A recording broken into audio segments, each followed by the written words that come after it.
Sziasztok srácok! Ebben a videóban beszeretném mutatni a Superlux E205 út mikrofont.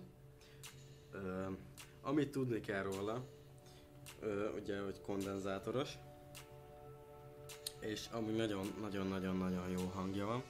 Ugye ezt most is lehet hallani.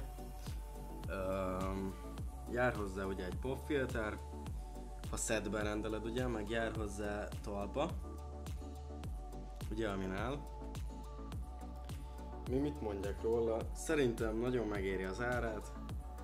A musicair.hu-ra rendeltem, ugye. Ugye, hogyha be van kapcsolva, akkor zölden világít. És ugye van rajta egy ilyen állítható hangerő szabályzó. Ugye, hogyha bedugjuk a fülhallgatót, mint ahogy én tettem ugye most, ugye be van dugva, és akkor ezen lehet hallani. Mit kéne róla mondanom? Lényegesen meglepődtem, mikor hallottam ugye a hangját a mikrofonnak, mert én teljesen másra számítottam. És ugye van egy minimális zúgás ugye a hangja, ami az én gépemnek az zúgása ugye. De ezt egy programmal ki lehet küszöbölni, hogy mennyire legyen hallható ugye az zúgás.